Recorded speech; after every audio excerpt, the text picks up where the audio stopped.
What's up, my gnomies? This is episode Lucky 13 of Dour Gnome Adventures. I am your GM, Ryan, with your favorite virtual table of players. Mark. Hey, how we doing? Brian. Matt. Greetings and salutations. And Dimitri. Call me sore throat, because I have a sore throat. Dimitri claims that he's not going to talk a lot tonight. Dimitri tries, but doesn't always succeed. So who's going to help Dimitri save his voice with a recap? Really, guys? Really? We've become what's the word? Reliant on you. Yeah, that's great. I'm irreplaceable. I can't get fired.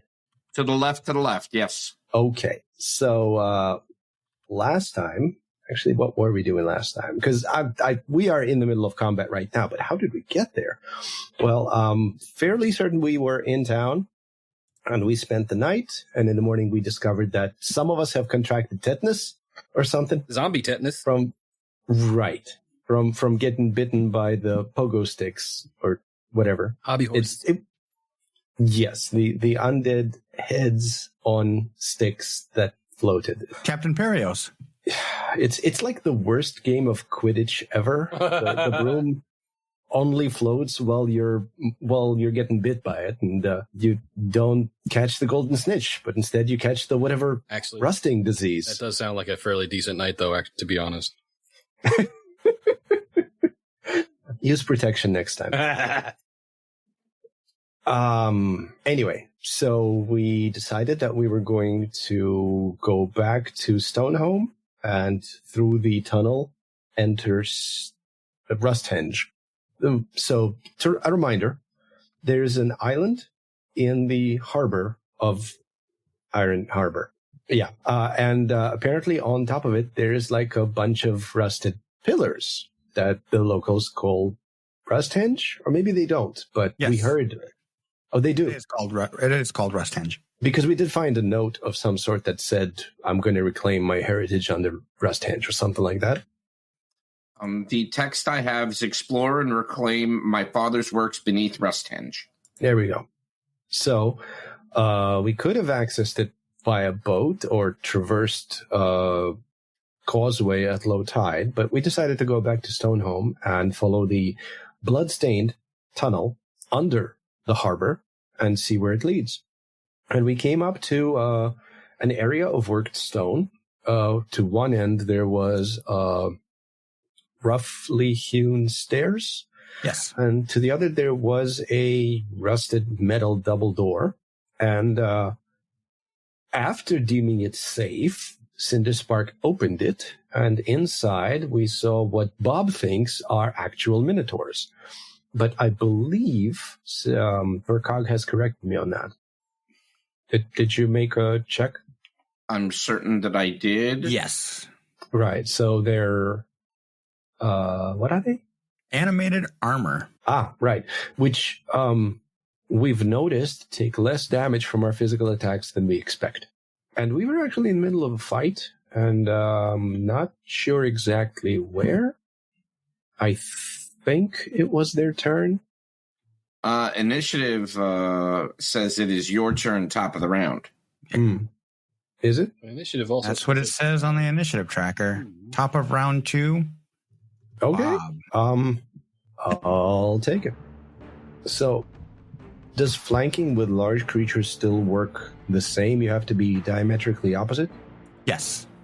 Okay. So, right now, Cinderspark and Tad are flanking, but I'm not. Well... I don't think they're even large, are they? No, they look large. Yeah, those look 10 by 10. Yeah. Or are they... No, they have reach, but they don't necessarily take up 10 space. No, they are 2 by 2, dude. They are not, though. No. Aren't they? They're taking up the same amount of the grid is... Yeah. Okay. I think because you're goblins, your tokens look pretty small comparatively, but if you look at Tad's token, it's... No, you are absolutely right. That's my bad. You know what? That's ancestrist. It's because you're goblins. Excuse me. I am going to file a complaint. So the reasonable course of action. Send you to HR. So the reasonable course of action would be to get the fuck out of Dodge. But I'm not exactly reasonable. So first things first. Where's my character sheet? You don't need a character sheet. I do need my character sheet because if I am recasting the... Where is it? Courageous Anthem. I want to click the cast button so it automatically puts it on all of you guys. But if you have a character sheet, you have stats. And if you have stats, you can die. Yes, but who wants to live forever? I do. Why? Why the hell not? I haven't tried it yet. Okay, then I think I'm going to take a stride forward, and I'm going to take a swing with the greatsword. Do I have easy access to attacks? You should under strikes. Well, there's an icon for the sword, and that pops out the attacks thing, and I can just click strike over here, and then I can click roll. This is all getting very exciting. And then I get a 13. Does that hit? A 13 is not going to hit. Oh, I take that back. Well, it does hit. Aha! Oh, all right. I'll take that. And the damage is going to be... Come on. 6 points of slashing damage. Yeah, you unfortunately do not get through the hardness. I do have a question that this is a magic weapon. Does that seem to make no difference? No, it doesn't seem to make a difference. I think the distinction is hardness versus DR. Oh, no. I know that out of character. But in character, Bob wanted to test if these were just resistant to non-magic. I have ended my turn. All right. Next up is Cinderspark, who is flanking with Tad. Flanking with Tad on it. Thursdays at 7. All right. Is that like a really bad version of Tuesdays with Maury? Yes. Anyway, I have a dog slicer in my hand, and being flanking on this obvious Minotaur, yeah, I'm gonna do a thing that hopefully is good, so I could leave because I don't want to get hit again. So I'm going to attack the dude, and that is a 13. A 13 is enough to hit. Wonderful. And here we go. 10 dog slicing damage. Go ahead and describe your kill.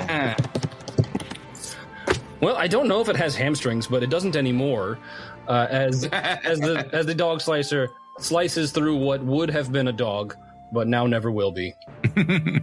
It's goblin poetry right there. I don't know if you see. You're just it's true. Unappreciative. No, you might be able to gather this enemy and turn it into a hot dog. That's true. Or it's a breastplate that you can pee in, Bob.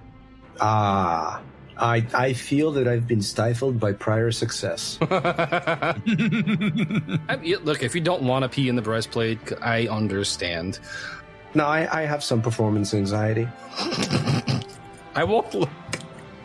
Okay, so options are either to walk further down the hallway where there is another big honking Minotaur that is probably going to punch me in the face, or I can walk in the opposite direction where I will not be punched in the face. I'm going to step over here. That is difficult terrain with a armor there.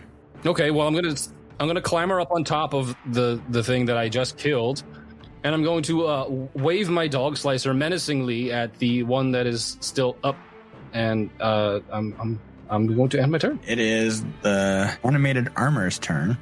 It's going to move up and play games with you. Ooh. Parcheesi? I don't think you're going to like this game. No, it's pretty cheesy. I mean, I don't particularly like Parcheesi, so it still stands. I don't need to be that close. God, I have a reach weapon. You forgot I have a reach weapon. Let's see. Can we start off with a natural 20 today? No, I just, I want to quickly mention a card blade is a card blade. I think you should be next to Cinderspark. Cinderspark's Hand got off the chess piece, Ryan. Still my turn. I don't want his hands on my chess piece. Your chest piece or your chest piece? Yes. Is a 16 going to hit? 16 will not. I love that. So not a crit. I don't get my deadly damage. Damn it. I was really looking forward to that deadly damage.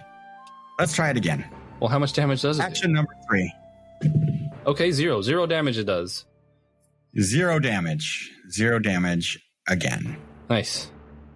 And that is my turn because it feels like an epidemic for me from game to game sometimes. 5, 10, 15.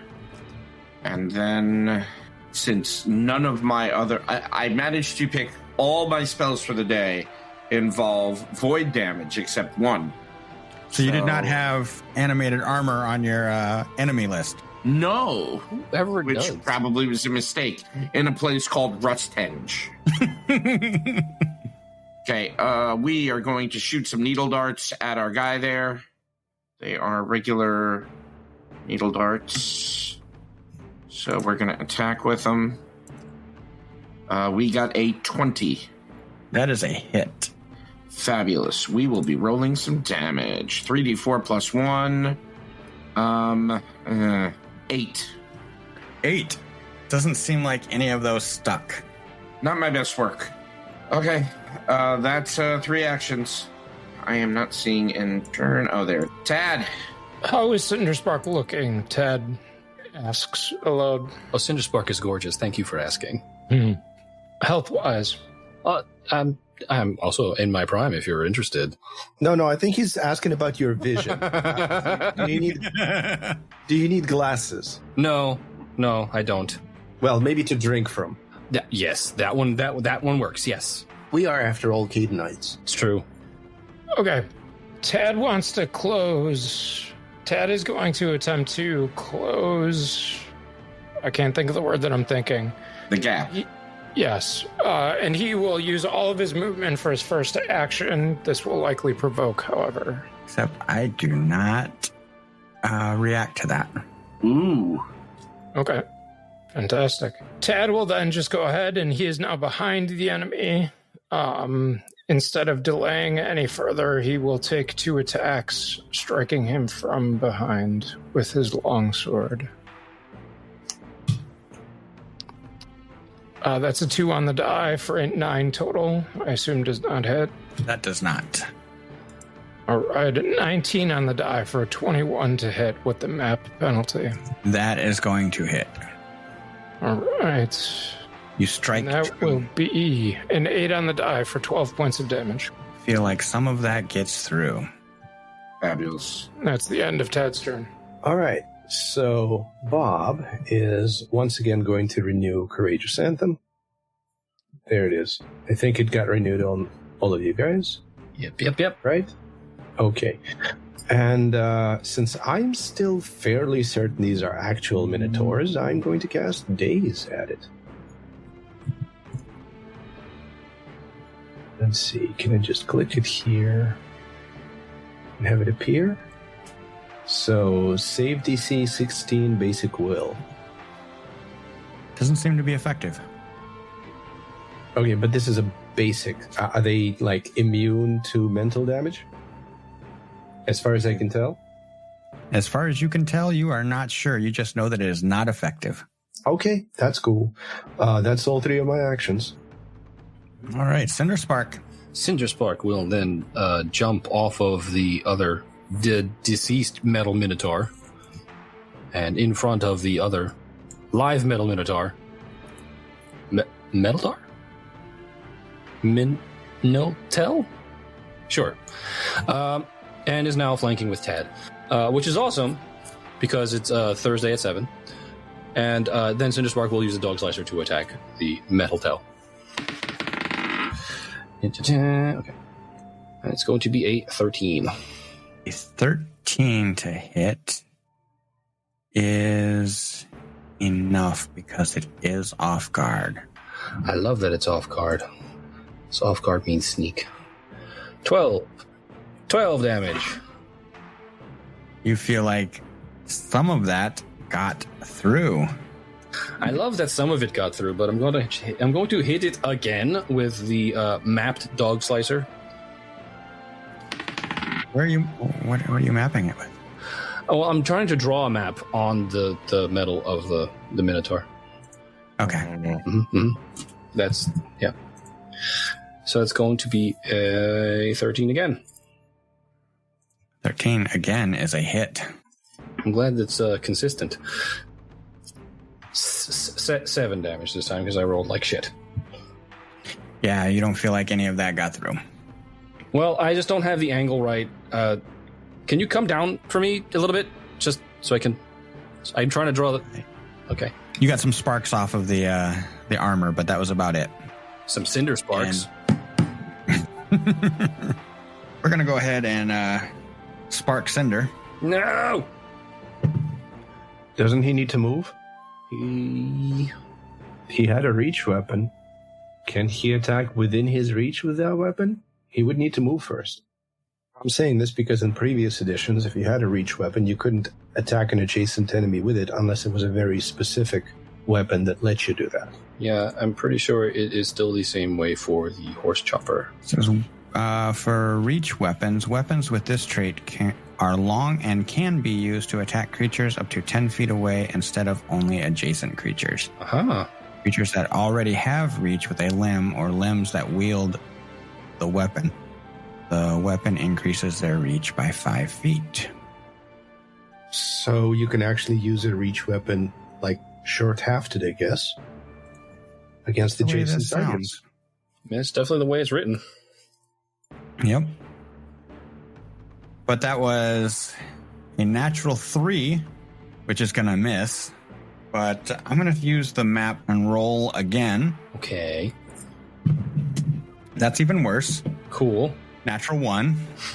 By the way, this is the die that's always given me success. So. Oh, good. I'm glad to have cursed it. Thanks. I really appreciate it. But I'm going to keep going with it because it's always been tried and true. Mm-hmm. And a better roll, but because I'm rolling with a -10 penalty, I still missed. Oh, is somebody not agile enough? And that was my uneventful turn. Vercag. I, for one, loved it. I'm sure you did. It was probably a great feeling since I crit you the first hit. Yeah. Okay, I want to try something. I'm gonna cast Shroud of Night on the animated armor. It blankets the target's eyes in darkness. The save we're looking at is a 17 will, and unless it has greater dark vision, all creatures are concealed to it if it fails to save. Natural 20. Okay. That is only one action. Can I just do it again? I would imagine. It's a cancel. Excellent. Run it again. Okay.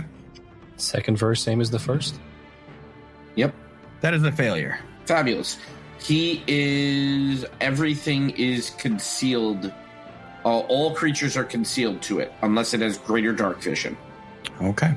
Okay, and I call the Harbinger to me as my last action. And hopefully that helps, guys. Tad? Tad is now flanking behind the armor with Cinderspark on the other side. He is going to swing. Let's start with the first one. It is a 14 on the die for 21 to hit. That is a hit. And the damage is going to be 7 on the die for 11 total points of damage. This thing is very, very wobbly now. He will use map and take another attack for 11 points of damage. I'm sorry, not 11 points of damage, 11 to hit. 11 to hit. That is a hit. Oh, fabulous. 2 on the die for 6 points of damage. And that damage does not get through.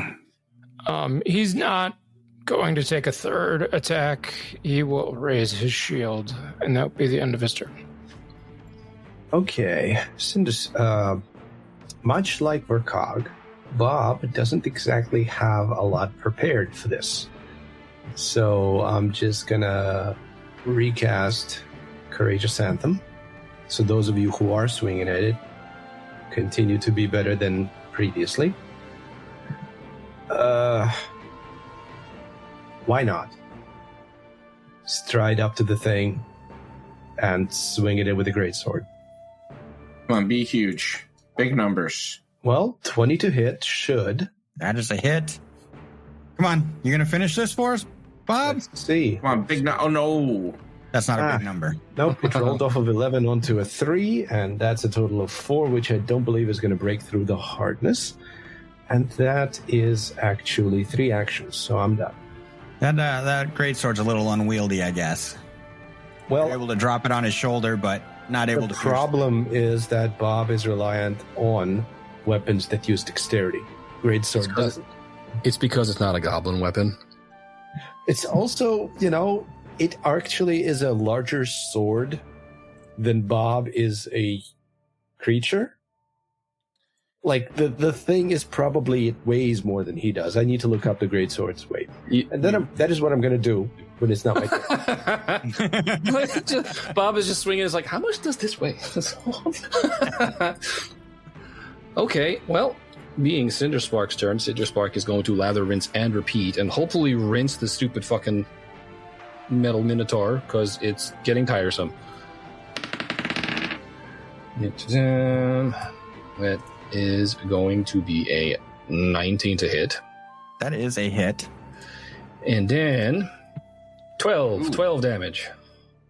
12 damage. Go ahead and describe your kill. Yes. So Cinderspark looks at Bob and says, "This is how we stab things," and then stabs the armor and writes Bob's name in the armor, but then crosses it out because we don't write things down.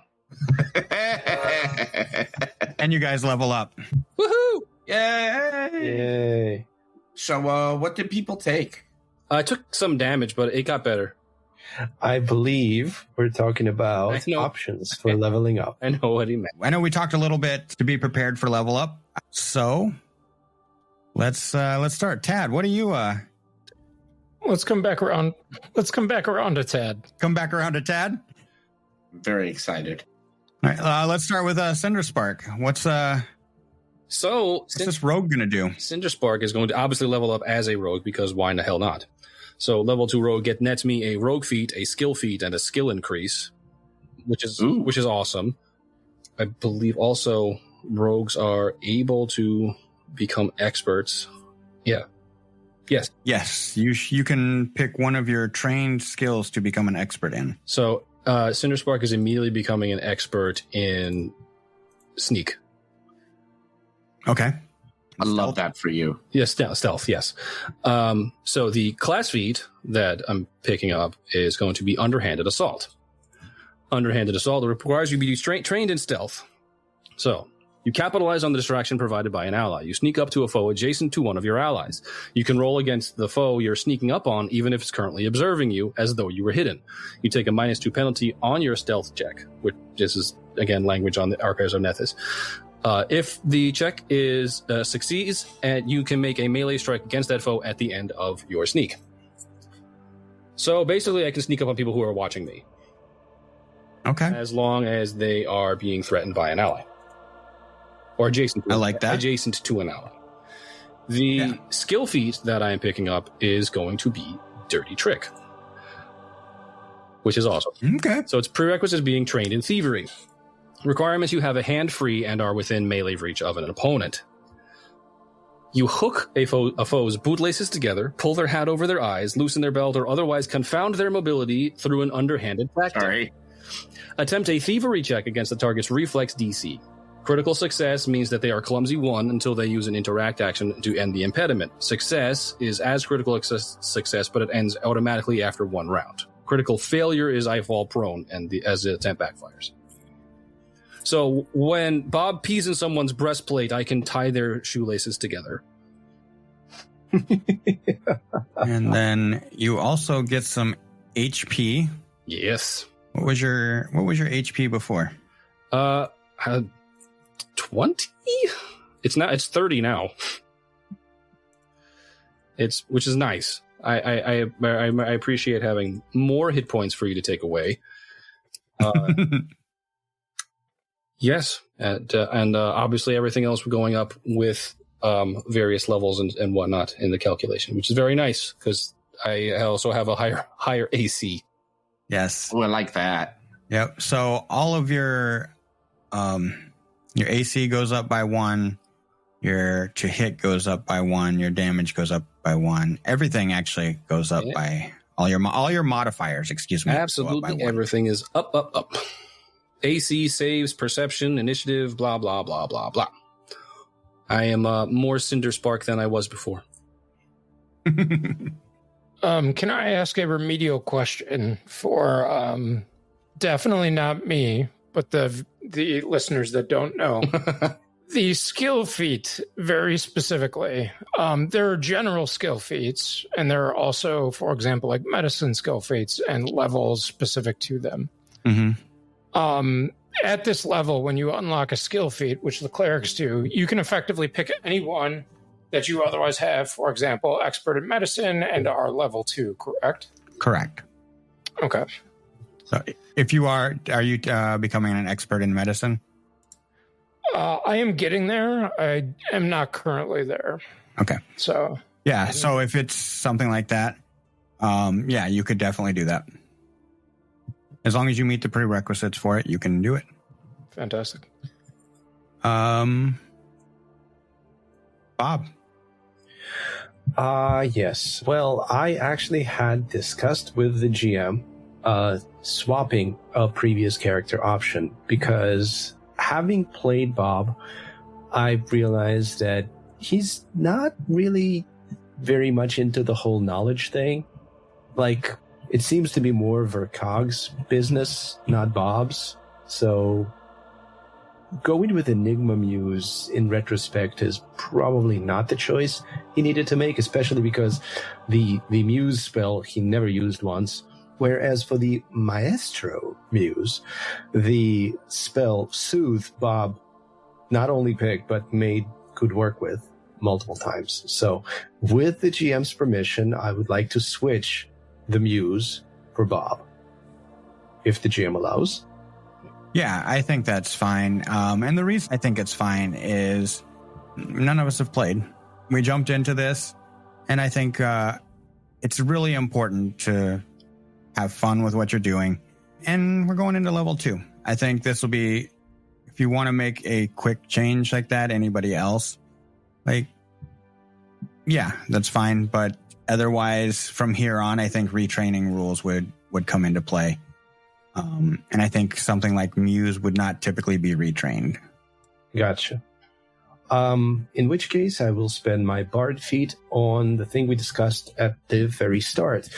The Hymn of Healing, which is a composition spell, which is the Bard focus thing. So it's a little bit of healing that is recoverable because the refocus thing will let you get focus pool points back. So hypothetically, it will provide us with a little bit of an extra cushion of healing that we'll be able to reuse if we happen to have, like, say, an hour between things we're doing during the day.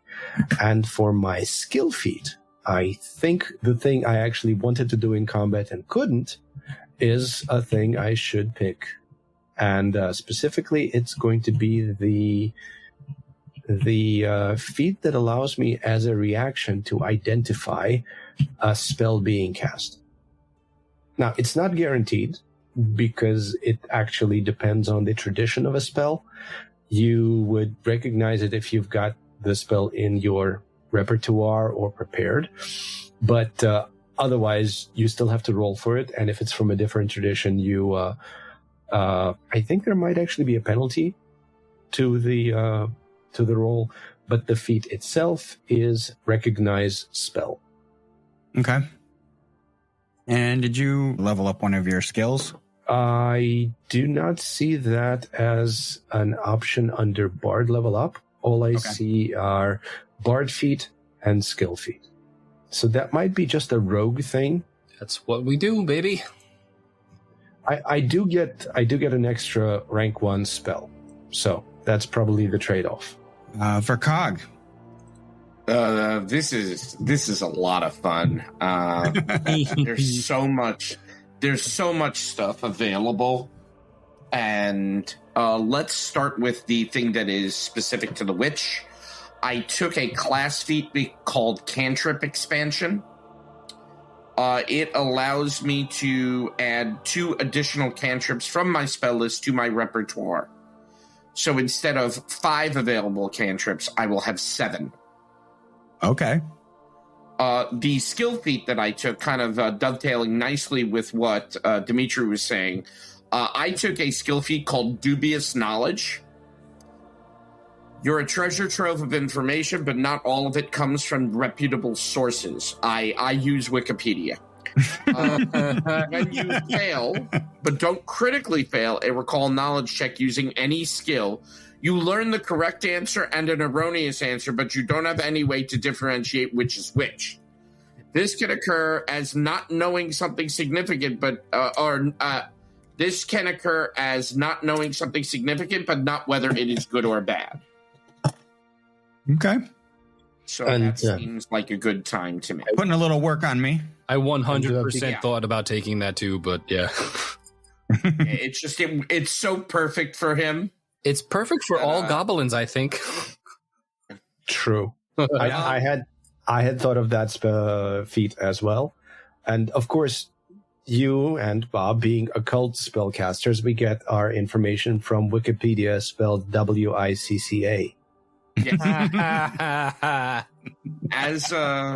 As I'm looking at my character, some skills have gone up, but they are still trained rather than expert. But you do not get a skill increase yet. You get that next level. Yeah, my trained, though, is currently at +4 rather than +3. Yep. I got some nice numbers here for stuff like Arcana and Occultism. Yeah. My spell modifier to hit went up. All my saves went up 1. I am a very dangerous person. Oh, I do want to mention something that I forgot about the spells, because it's not specifically listed in the advancement. But as a spontaneous spellcaster, I think that's the option where I'm getting it. I can swap one of my previously known spells for another. And what I've realized is that if Bob is going to be using the Greatsword two-handed, he kind of needs the shield cantrip. Because buckler is nice, but you can't raise the buckler without letting go of the sword. And that takes an extra action. So just casting shield as a cantrip to raise a magical shield is going to cost less actions. Okay. And I will swap the Forbidding Ward, which has underperformed. By which I mean, I cast it once, it didn't work out, and I never cast it again. One chance and you're done. Get out. I also get a 3rd first strength spell that I will be taking, and I believe I will be taking Runic Weapon to make my guys way more deadly. Ooh. I don't like that. Yeah, well. I love everything you don't like, Ryan. I know you do. Do you want me to take Charm as a spell so you like it? I mean, assuming you fail. These are not the goblins you're looking for. We can go about our business. Tad. Move along. Did you figure it out? I had it figured out the entire time. I just wanted everybody else to go. Okay. I see. Mastermind. Ted doesn't get much. He gets a cleric feat, a skill feat this level. Most importantly, though, he gets 1 additional healing font or heal spell, so he has 5 total now, which is great. And then he gets another first level spell, which we'll learn the next time he prepares his spells. There's some cool stuff for 2nd level feat. I was potentially looking at communal healing, which would allow me to, when I cast a heal spell on an individual, divert some of that to another creature within range. But with Tad coming online, being able to use martial weapons at third and his continually getting into the front lines, I instead went with the War Priest's armor, which makes me, can't think of the word right now, but I'm adept at heavy armor, utilizing heavy armor. So you could pick up some plate. Right. And use that. Yeah.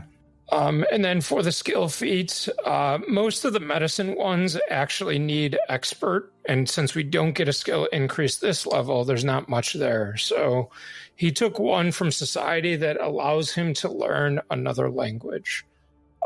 Two languages. So if the GM would allow, I would say that similar to the 13th Warrior, the Seminole 13th Warrior, being around a bunch of goblins long enough, Ted has kind of picked up the language and something clicked. The other one may need more study because you don't fight a bunch of armor and then learn, giant. So we can RP how he might have otherwise learned that, gone from just common to 2 additional languages. But I think, if you'll accept, Goblin is good. You don't want to join Vercag and Bob in knowing ancient Thessalonian? Yeah. Yeah, I think that fits well. We realized you understood what we were speaking about in Goblin, so it switched to ancient Thessalonian, and then you learned that too. Yeah. He's very smart. Can't talk about him behind his back. How hardy is Tad now? Tad has a 28 total HP. And did your AC go up, or am I misremembering my character? It goes up. Mine went up. AC. Okay. Yeah. But I'm really hoping for those skill increases. I think third level is going to be fun. Not to say that second isn't, but... All right. Well, with level up done and out of the way, got some nice things to play with. Try out. New spells, new abilities. How do you want to proceed down this hallway? Well, before we proceed down this hallway, I would like to use one of those new spells, new abilities.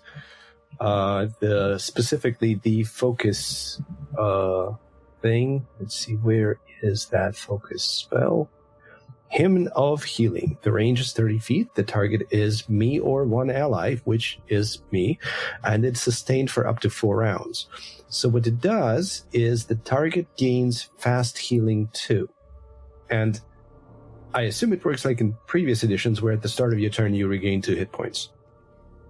A creature with the fast healing or regeneration regains the listed amount of hit points each round at the beginning of its turn. A creature with regeneration has additional benefits. If its dying condition can't increase to a value that would kill it, this stops most creatures from going beyond dying 3. As long as its regeneration is active, if it takes damage of a type listed in the regeneration entry, its regeneration deactivates until the end of its next turn. Okay, well, this one is sustained up to 4 rounds, and it is theoretically usable in combat because in addition to that, when I cast it and at the start of... and the first time each round I sustain the spell. The target gains 2 temporary hit points, which lasts for a round. So essentially it's an extra little cushion that could be useful in combat if you're getting hit. It's effectively 2 less damage because temporary hit points are lost first before real ones. But since we're not in combat, I'm just going to sustain it for 4 rounds, and at the end of those 4 rounds, I will only be missing 1 hit point. Is everybody sitting okay on hit points? Well, yeah, especially now that I have more hit points. Okay. Making sure you guys didn't want to heal or anything like that? I mean, Tad did heal Cinderspark previously, and then Cinderspark was not hit again afterwards, so... when Tad was asking and Cinderspark was being a coy little bitch, that was entirely why.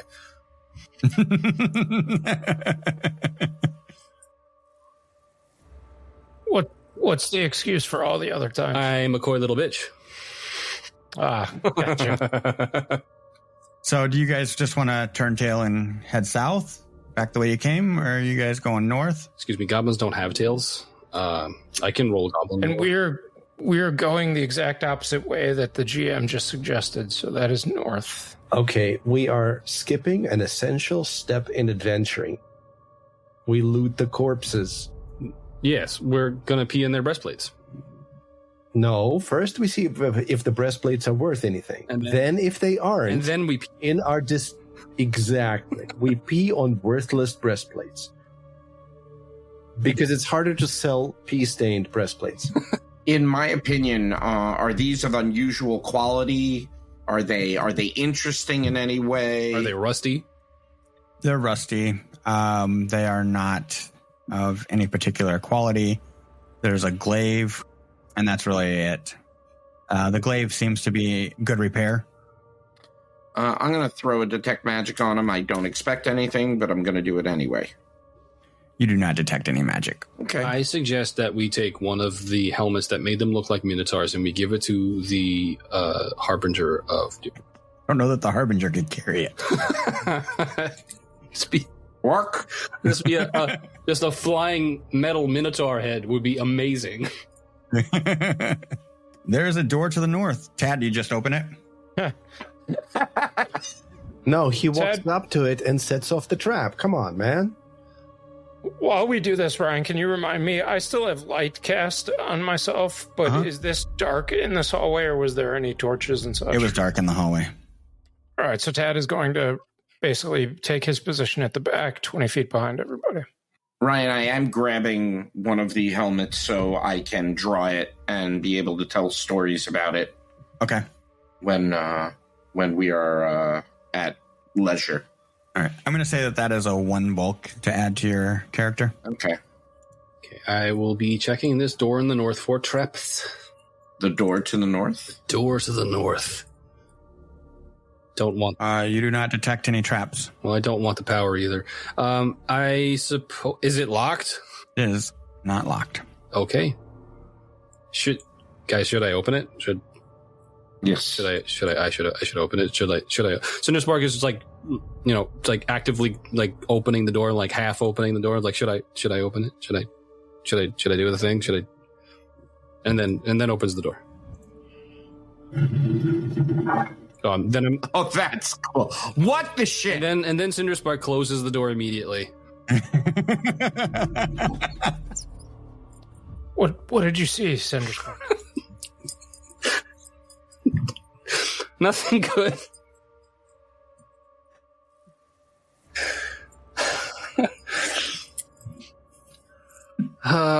Okay, thanks. Go ahead and describe what you saw. Go ahead, Cinderspark. Go ahead, Ryan.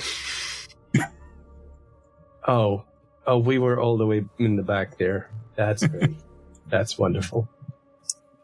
Behold, our first supplicants to grace the rusted works of Tsar Azmak. And, roll initiative. yeah, because this guy begins to charge at you guys. That is the dwarf in the front. And there are 3 cultists, 2 outside to the west and 1 to the east, just slightly north of this dwarf. Hold on. We weren't quiet. tell So me. you were just standing in here the entire time we were battling in the hallway? You don't know what they were doing. Obviously, they were standing in here the entire time we were battling in the hallway. Mm-hmm. Clang, clang.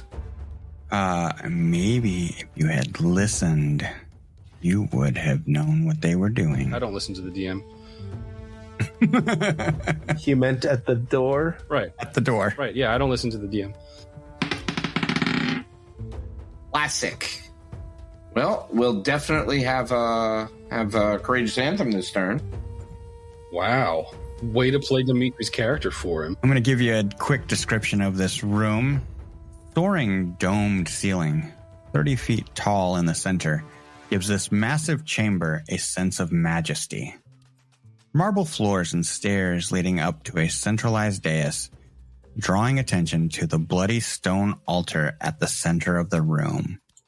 A twisted apparatus of strange metals stands atop the altar. Motifs of 7-pointed stars appear on most doorways. and on all sides of the altar, as do images of spiky horseshoes of rusted iron. The room is brightly lit by over a dozen torches. Okay, as a player, I am sick to death of the fucking Cyahedron. I'm so done. Ted rolls a 15 for a 21 total. All right. Let's go through initiatives. Bob, what do you have? I rolled in the system, and I'm already there at 23. I'm no longer rolling dice outside because it's adding all of the numbers in there, and it's more convenient for me. So I've given up. Okay. Welcome to the. I will roll all of the dice. Thanks. I do want to point out, for those who don't know, because why would you? You weren't there when Matt was with me all those years, where he would tell me about this new electronic version of keeping track of D&D or a new character sheet thing, and I would go to use it, and I'd go, hold on, this is wrong. I've picked the one option that isn't properly coded, and all of a sudden everything's broken. So I have resisted digitizing myself for the longest time. All right. And Cinderspark, you said a 15? I have a 15, yes. What about Tad? 21 total. 121. And Vercag? 7. 7. Would you like to share with the audience where that puts you on the initiative tracker? The very bottom. Yes. Could we say dead last? No. Could we not use the word dead? Come on, do you want to get us demonetized? We're going to be off TikTok if you keep using that language. Unalived last. Unalive, yeah. Unalived last. Okay. All right. Bob, why don't you start us off in combat here? Well, I mean, this is going to be rather predictable because somebody else already predicted it. I cast Courageous Anthem as the cantrip. That should put it up on all of you guys. And I noticed that dwarf, is it actually like a double door? Like, is the entire thing open? Yes, that's the entire thing open. Okay, so I can actually see that those 3 cultists and a dwarf in front of them. So he's going to eat a daze. And let's see if he can do a DC 17 basic will. Basic will save. How about a 13? What's that look like? That looks like a failure, but since this isn't anything special, it's just regular damage. Fuck that die. Is that right? Yes, because he did critically So fail. there goes maximum possible 7 mental damage. Love that. Though, given that he is a cultist of some sort of a rusty thing, mental damage might be already there. I mean, he took 7 goblin damage to the brain. Yes. That has to be detrimental somehow. I'm done with my turn. I think that's a Niv Mizzet card, isn't it? He's had so many. This cultist-looking thing, hooded figure with a spiked horseshoe on its chest. It yells out in what some of you might recognize as Thessalonian. Oh, hello. It's all Greek to me. With your bitch ass over there. Kill them in support of the Rust. I think they want to kill us in support of the Rust. I say in Goblin. Two can play that game, you know. As a matter of fact, the entire party now speaks Goblin. Woohoo! Nice to speak a proper language for once. Oh, look at you with your 30 feet of movement. Look at you. Mm-hmm. Is this entire thing a door, or is Yes. it just the area? Yes. Okay. The entire thing is a door. It hey, uses new 2 friend. actions to move. Has this dagger in its hand. Natural 20 for a 26. Well, I'm sorry to say that's going to miss because I don't want to be hit by it. 2 points of piercing damage. That is 3 actions. All right. Tad. Tad is within range of this character. Instead of... Sorry, hold on one moment. So the enemy is directly to the right of Cinderspark, and Tad can move into an area of flanking. However, for Cinderspark to flank, he would then have his back to 3 other enemies. So as much as that would be beneficial, Tad wants to protect Vercag, who is squishier. So he will step between the enemy and Vercag. And he will attempt to strike. A 13 on the die for a 21 to hit. 21. That is going to be a hit. With 3 on the damage die, it's 7 points of damage total.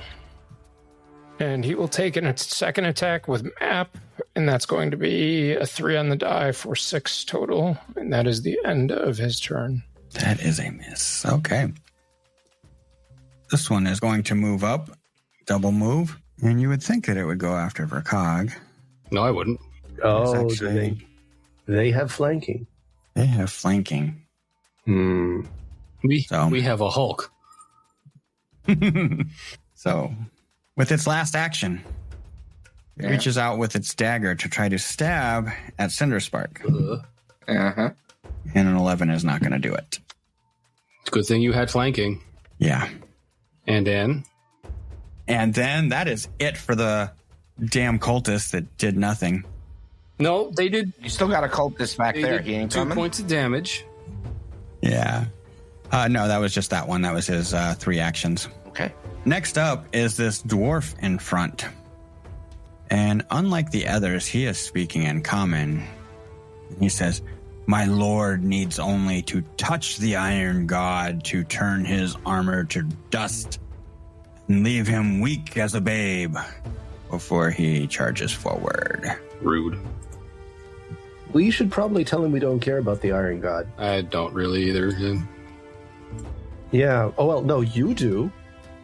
You've got Gormlore. Yeah, no, I know enough to not care about him. That is 25 feet of movement right up to the north of Cinderspark. Cinderspark is surrounded. For now. And he is going to swing this large warhammer. I will use Nimble Dodge as a reaction because I don't like him at all.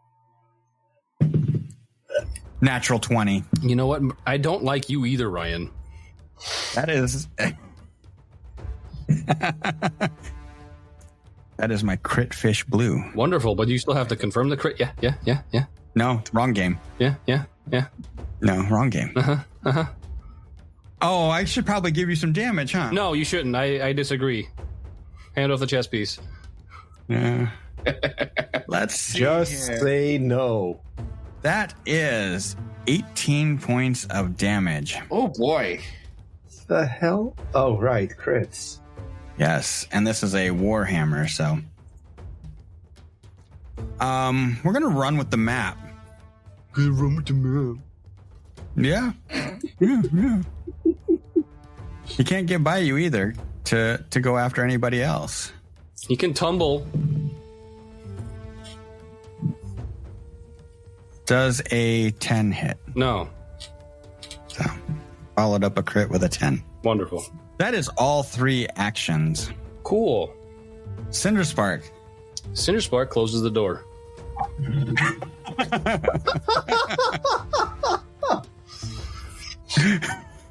You're not trapped in here with... Yeah, I'm not trapped in here with you. You're trapped in here with me.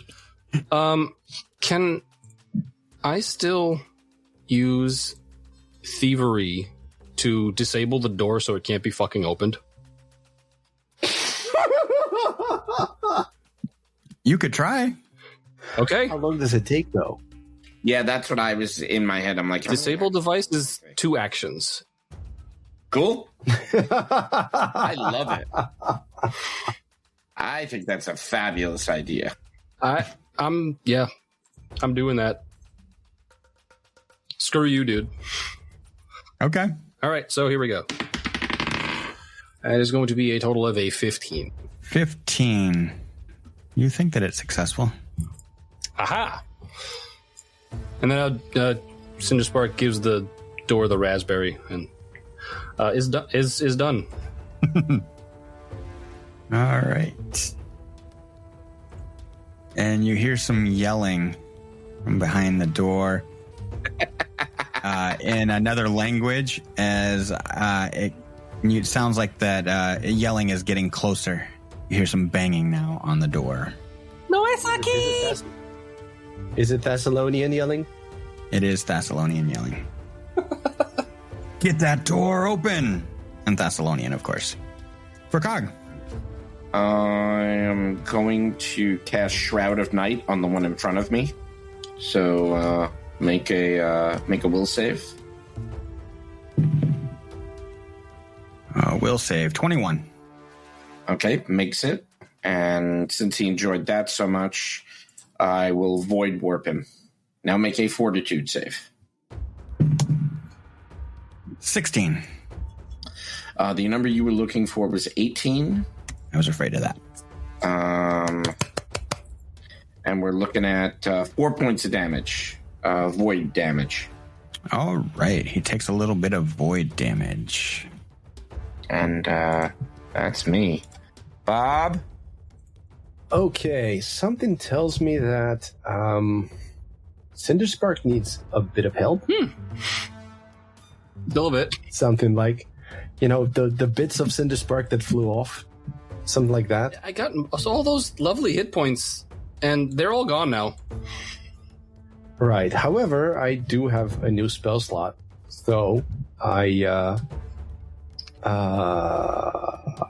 Soothe or Hymn of Healing? I think we're going to go with Soothe. I'm just trying to make sure that I select an ally to cast. And I'm not sure if I'm doing it right. If you right-click on an ally, there's a little target symbol, and you can target the ally. It's not coming up for me. So I'm just going to roll healing because it put the thing on my character rather than Cinderspark. Okay, there we go. And you just got 11, which I'm going to click apply. No. Nope.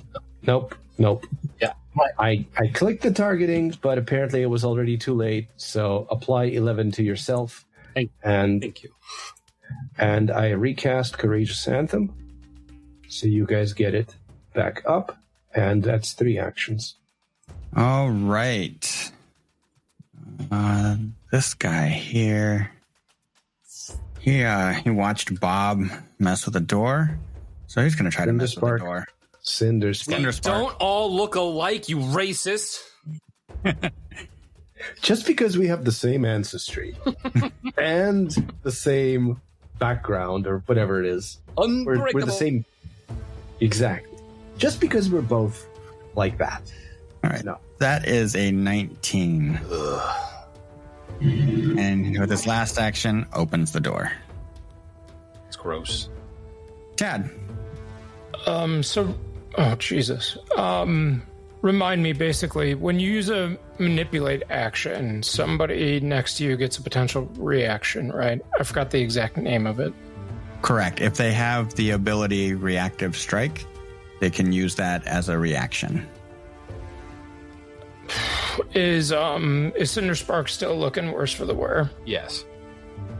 Okay. Fuck. I don't want to leave Vercag hanging there. So Tad is actually going to do a battle medicine and potentially just take the 2 reactions. Unfortunately, got a 2 on the die for 9 total, so that's a failure. So they can take 2 swings if they like. They do not want to take any swings. Oh, fuck yeah. Okay. Then Tad is also going to single-handedly reach out after failing that and cast a singular heal. Reach out, touch faith. And it's going to be 1d8 plus 1, so that's 7 points of damage that Cinderspark will get back. You've undone almost all of that damage I did. Mm-hmm. Yeah. Oh, actually, you know what? I'm sorry. So Tad has taken 2 actions. His last one will be to pick up his sword and attempt to swing it. It'll be at the one that Vercag has hit to the northwest of him. Pick up his sword. Are you saying that he dropped it? No. Just to swing it. Okay. Yes.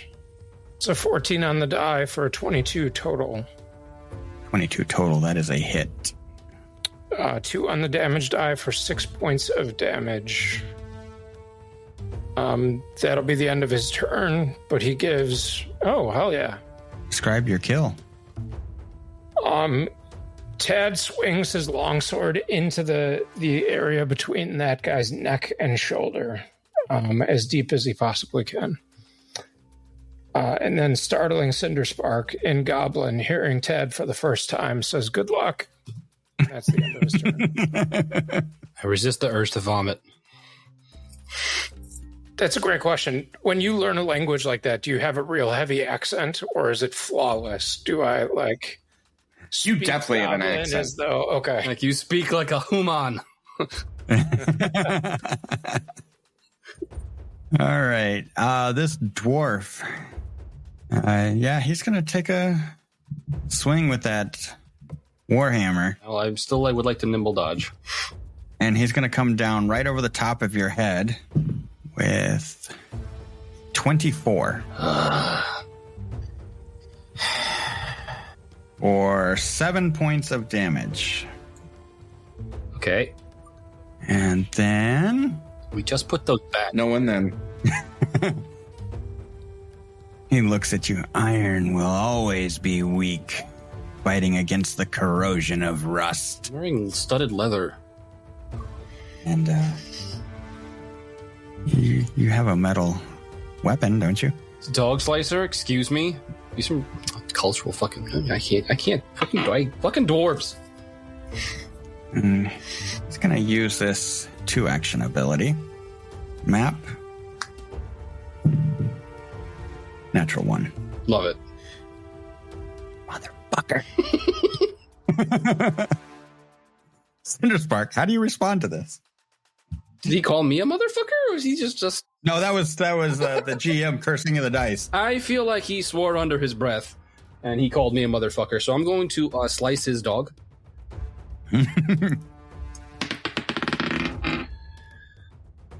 How does a 26 sound? A 26? Mm-hmm. It sounds like I don't like it. Oh, wonderful. So I will roll damage. Is that hold on. Is that a crit? I was going to say, you should roll regular damage. 7. 7 points of damage. Okay. I mean, fair is fair. And then as another action, I will close the door. And I'm going to step over here as my third action. And I'm done. Like, there's someone's mother yelling right now. Just like, stop playing with the doors in my house. The guy on the other side of the door opens it. It's one action. It's going to step forward and is going to take a swing at Vercag. Okay. I know, I take that back. At Tad. Yeah. Go for the taller target. Yes. Pick on someone your own size. Exactly. Goes for you. No, you're being racist. Goes for you too, dwarf. It's ancestrist.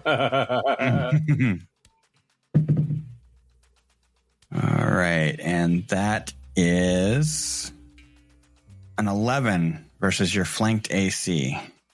How is he flanked? A miss. No one's flanked. He is flanked in this. Oh, they must have a special ability of some sort. Yeah, either way, it's a miss. All right. That is 1, 2, 3. That is 3 actions. Open the door, move, and strike. Took your actions.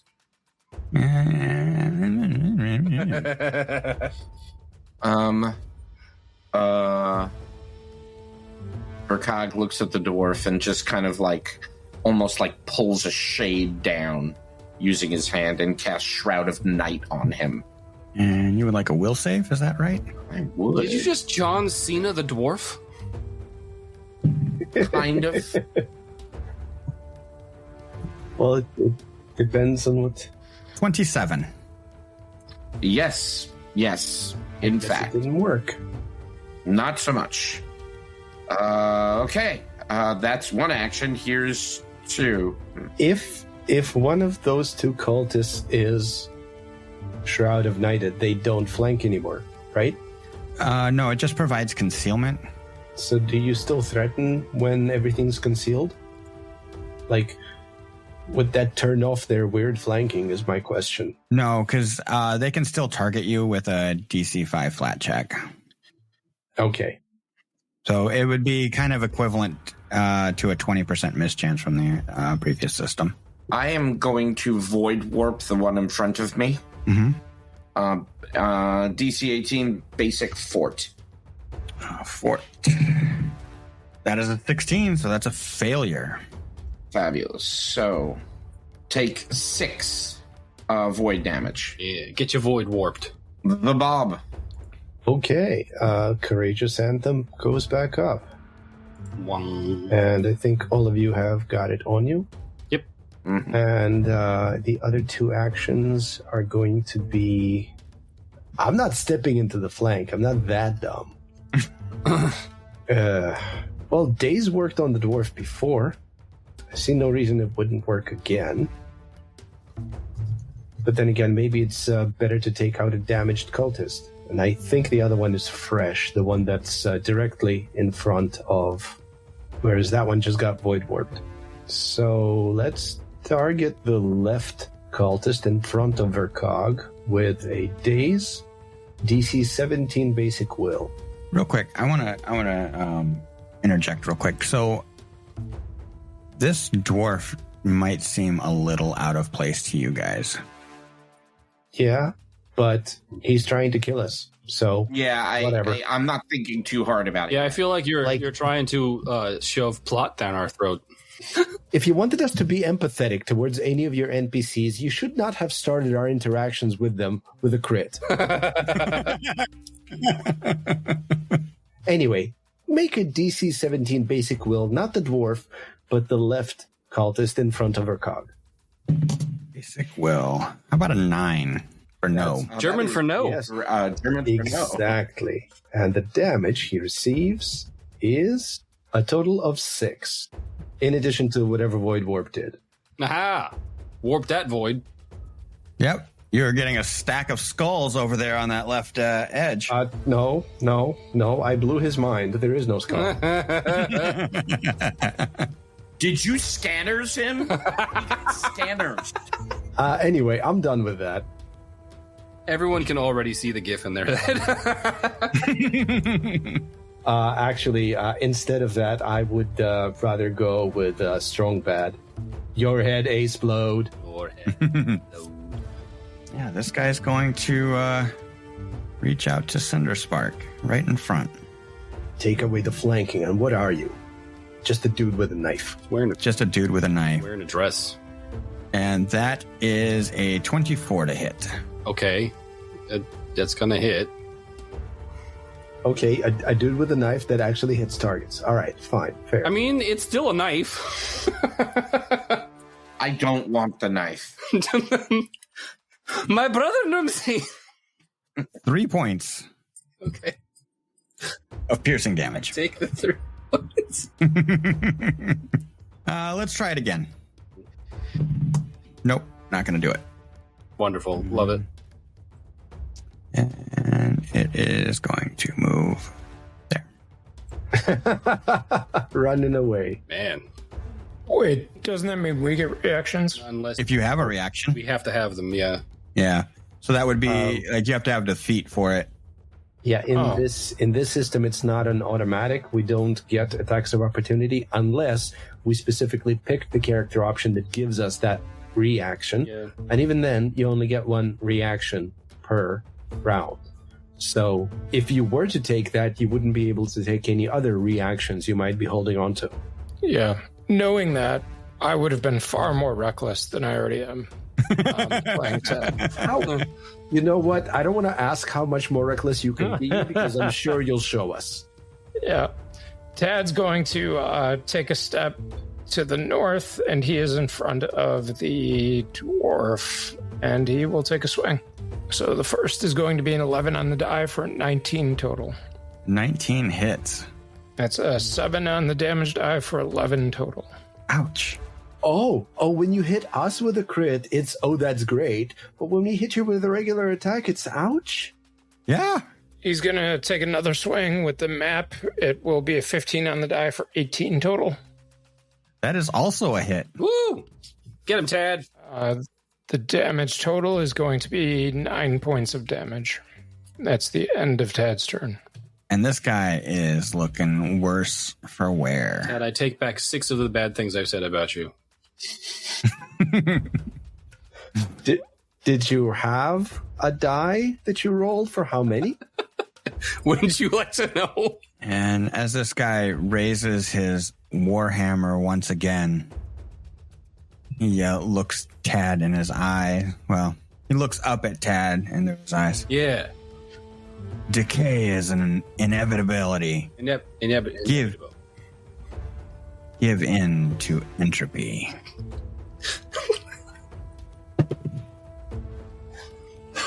That is a 25 to hit. That's it. That's a bit of entropy, yeah. Just one bit. 10 points of damage. And you are frightened 1. I don't like that. As he hits No you. save. Nope. As he hits you with an intimidating strike. Didn't know this was a thing. Is he getting out of there? Yeah, he's getting out of there. He's moving away. This is probably the ability that takes 2 actions that you tried to use on Cinderspark and rolled a natural 1 on. Yes. Cinderspark. Well, Cindy's gonna move up. And inside the door finds a little bitch cultist. Why everybody gotta be a bitch? Because he ran. I mean, I don't know why you have to be a bitch, but here we are. So Cinderspark's going to take their dog Slicer and slice his dog. Well, that's a 1. So Dog remains unsliced. Herb does, it remains unsliced. But we have a map. So the dog will be mapped. I'm the map? The dog will be mapped. That is... Another 1? No, it's not. Thanks. Okay, I'm not you. It is, however, a 10. A 10. That is not going to connect. Okay, well, what have we all learned? Maps don't hit. It's true. Vercag. I think that Rust has difficulties resisting the powers of shadow. You will fall. And I cast Void Warp on him. The dwarf. A Fortitude save, please. Basic fort. Yeah, that is a 13. Okay. Not my best work. Warp that void. Not all going to be gems. Especially my damage rolls tonight have not been. Nonetheless, describe your kill. Woo. That's exactly what happens. He's surrounded by this like shadowy mist, and it goes in his ears. And as he's starting to fall, it comes out of his mouth and just kind of evaporates, and he just falls into this like not boneless, but like because he's dead weight, he just kind of falls and just slumps on the ground. Rust that, son! And you guys have never heard that tone in Vercag's voice before. He takes a deep breath and says, "Well, that's done." Okay. Libab. So I can't see the dude. Schrodinger's dude. So that will actually be a 25. And hey, you're right. There is a little bitch right there. Let's see if his brain is as explodey as his buddies. DC 17 basic will daze. Yeah, that's an 8. Okay, that's not crit failure, but it is a regular failure. And I had to move, so no anthem, but it's still 5 damage. and describe your kill. Your head explode. And that's where we'll pick up next week. All right. I love it. I love the fact that we didn't die and that we leveled up and we also didn't die.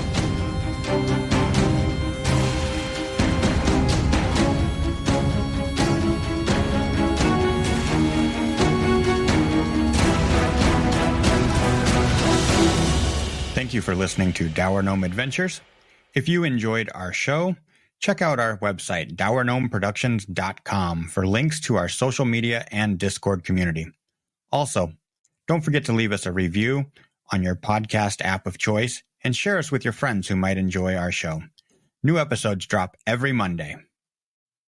Dour Gnome Productions uses trademarks and or copyrights owned by Paizo Inc., used under Paizo's community use policy. We are expressly prohibited from charging you to use or access this content. Dour Gnome Productions is not published, endorsed, or specifically approved by Paizo.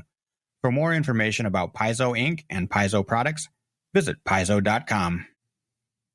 We are playing through the Pathfinder adventure Rusthenge by Vanessa Hoskins. Music and sound effects for this podcast by Michael Ghelfi Studios, Filip Melvin, and Kevin MacLeod. Dour Gnome Adventures is the property of Dour Gnome Productions.